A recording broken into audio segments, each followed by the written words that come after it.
امام بخاری رحمت الله علیه خپل کتاب کې دا یو حدیث ذکر کړی دا دغه عنوان دا چې د سړی او د ښځې په مانځ کې فرق شته. رسول الله صلی الله علیه وسلم حدیث کې دا خبره راځي چې د سړی مانځ او د ښځې په مانځ کې فرق ده، او امام بخاری رحمت الله علیه هغه حدیث په خپل کتاب کې راوړی ده او دا خبره ثابتوي چې د سړی او د ښځې په مانځ کې فرق ده.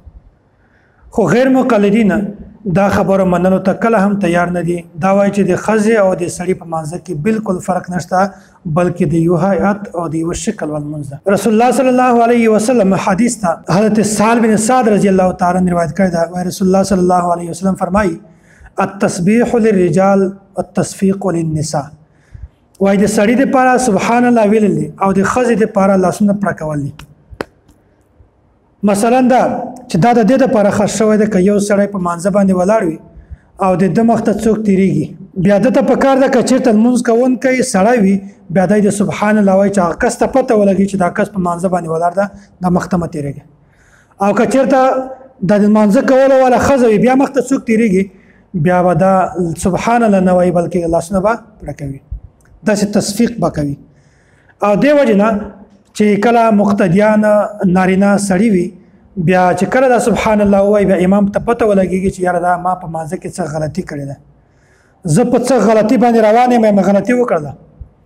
او که چېرته مقتدیان دا ښځې وي بیا به هغه سبحان الله نه وایي بلکې دا تصفیق کوي چې امام ته پته ولګېږي چې ما څه غلطي کړې ده، زه واپس راشم غلطي تدارک وکړم، غلطي زه صحیح کړم. نو دې وجې نه امام بخاري رحمت الله علیه دا باب هم قایم کړی، باب التصفیق للنساء.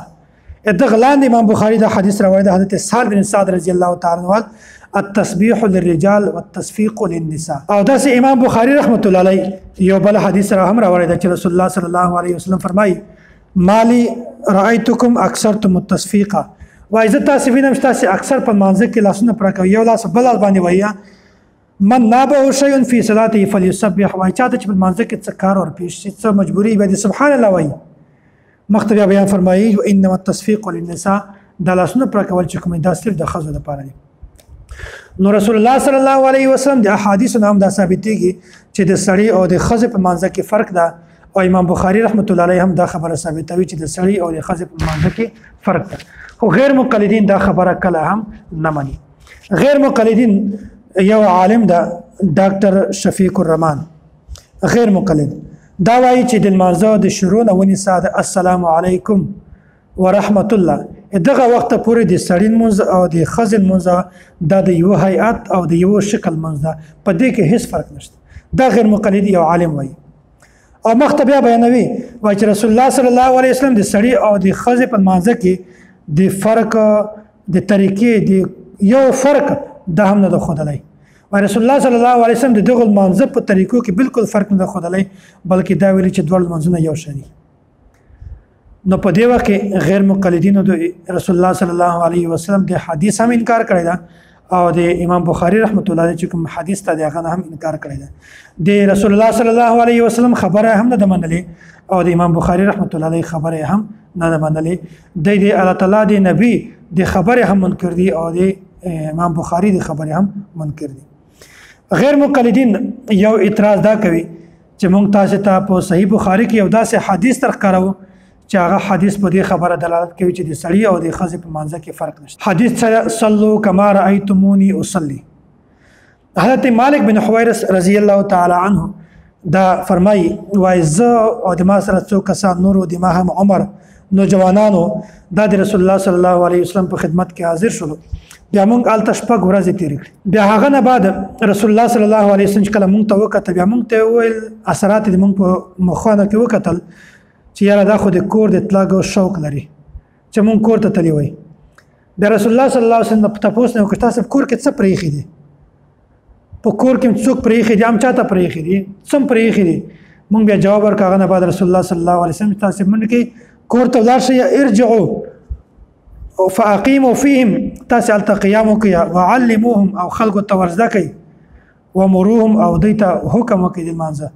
مخته فرمایي وصلوا کما رأیتمونی اصلي، او تاسې داسې لمونځ کوئ لکه څرنګه چې زه په لمانځه باندې لیدلی یم. نو دلته غیر مقلدین دا خبره ثابتوي چې ګورئ دلته نبی علیه الصلاۃ والسلام دا حکم ورکړ چې صلو کما رأیتمونی اصلي. دا نه دی ورته ویلي چې سړو ته داسې لمونځ ورزده کوئ ښځو ته داسې لمونځ ورزده کوئ، سړو ته داسې تعلیم ورکوي ښځو ته داسې تعلیم ورکوي، سړي د لمونځونه داسې کوي او ښځې د لمونځونه داسې کوي. دا فرق نه دی واضح کړی دی. دا معلومه شوله چې صحیح بخاري کې دا حدیث موجود ده چې د سړي او د ښځې په لمانځه کې فرق نشته. نو جواب په غور سره واورئ. جواب دا ده چې په دې حدیث کې صلو کما رأیتمونی اصلي، په دغه حدیث نه مخته څو الفاظ دي. یو د ارجعوا، الله نبی فرمایلی و تاسو واپس لاړ شئ کور ته، فاقیموا فیهم، تاسو هلته قیام وکړئ وخت تیر کړئ، وعلموهم او دوی ته تعلیم ورکړئ، ومروهم او دوی ته حکم ورکړئ. نو دا ټولې صیغې چې کومه دي دا د حاضر والی دي، خو د غایب د هغه سړي سره تعلق ته د ښځې سره نه ده. که چېرته د ښځې تعلیم دلته مراد وي، د ښځې لمونځ دلته مراد وي، دا به صیغه وایي ومروهن. دا د صرف او د نحو یوه قاعده ده چې مطلب دغه چې کوم الله نبی حکم ورکړی تاسو ولاړ شئ، تاسو تعلیم ورکړئ، تاسو حکم ورکړئ، تاسو لمونځ کوئ، دا صرف د سړو دپاره ده. تاسو سړو ته دا حکم ورکوئ، سړو ته دا تعلیم ورکوئ، د ښځو دپاره هلته تذکره نشته. او په دې حدیث نه وروسته مخته فلیؤذن لکم، په تاسو کې وایي چې یو بیا اذان ورکړي، چې کله د لمانځه وخت شي یو کس په تاسو کې اذان وکړي، ولیؤمکم اکبرکم، او په تاسو کې چې کوم په مرتبه کې مقام کې لوی هغه دی امامت ورکړي. نو د ښځو اذان سره کوم تعلق ده؟ د ښځو د اقامت سره د جمع د لمانځه سره کوم تعلق؟ نو دینه دا خبره معلومه شوه چې دا حدیث صرف د سړو دپاره ده، د ښځو دپاره نه ده.